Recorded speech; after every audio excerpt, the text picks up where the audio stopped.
Okay, hello everyone.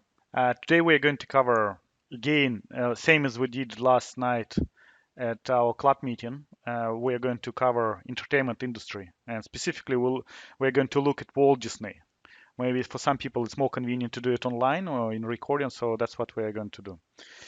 Okay, so what kind of plan for today? So first we're going to look at current market situation and what we can expect during next month, next week, and how we can use it in our investment practice.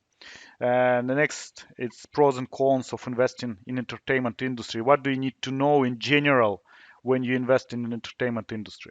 Okay, the next one, we're going to look specifically at Walt Disney, but also we're going to look at some competitors of Walt Disney company uh, for you to understand in which area they operate and what kind of challenges they experience. And of course, the last one, it would be possible trading or investing strategy with Disneyland or Walt Disney Company. And then whatever questions you have, we'll try to answer them. And also, I'll answer Dean's question. She's got one, and also another Michal, he asked me to answer his question. So at the end. Okay, so let's start.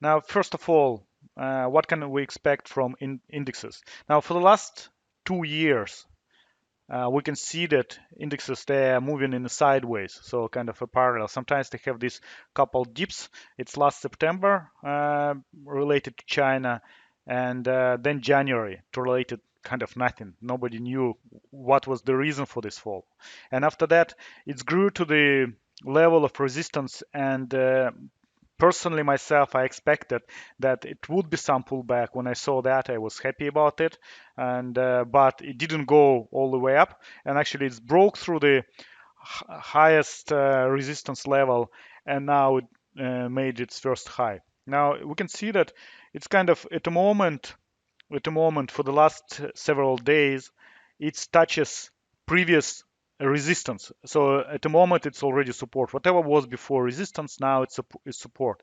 Now it's very important point, and you can see that it's kind of trades just above that resistance point. Now a lot of traders who use just technical analysis for making their own decisions, they're saying that if it trades above this line, so it's most likely going to go up.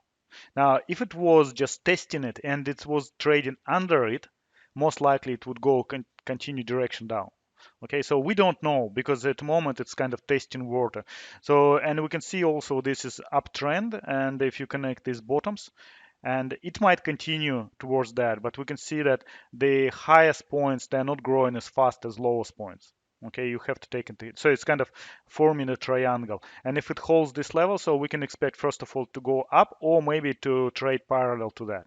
Now if it breaks through, the next support line would be somewhere on these levels, previous support in 2015, and also it was in May and June, like Brexit broke it for one day, but that could be a next support line. So it's about what if it drops for 1000 practically, yeah, so it's about 5% drop we can easily expect in the future.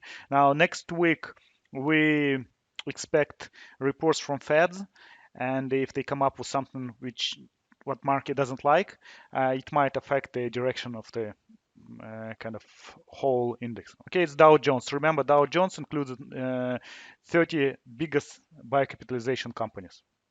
Okay, why do we need to know that? Again, and just repeat it. So when you're placing your trades, make sure if you're on cash, try to catch this type of positions when the market pulls down, and you will see that the whole probably your watch list will be red, and that's kind of good for you because it gives you opportunities to enter positions. Of course, don't try to make a decision when you see something like that. Try to make decision before that. So identify your companies, find whatever you like, and only when you see it's pulled down until your target buying price, then enter your position. Okay, so that's Dow Jones. If we go for S&P 500, so very similar situation.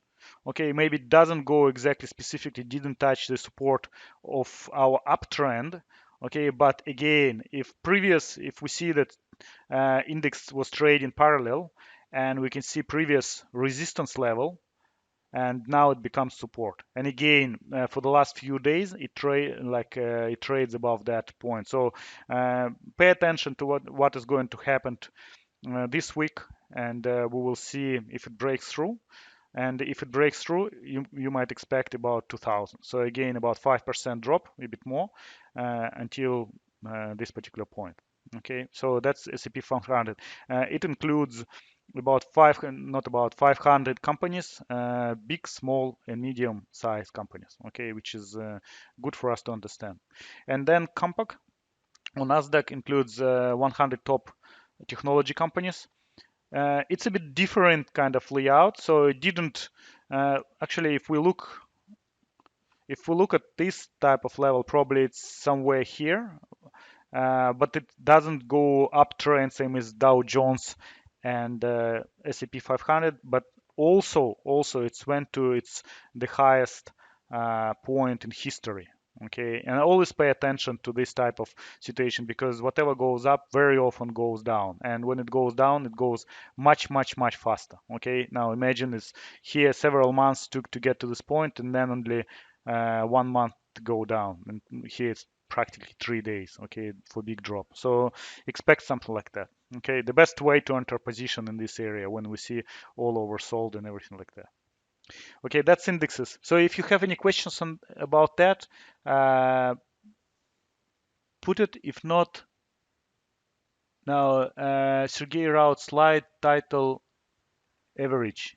All right, sorry, something probably my mistake or whatever.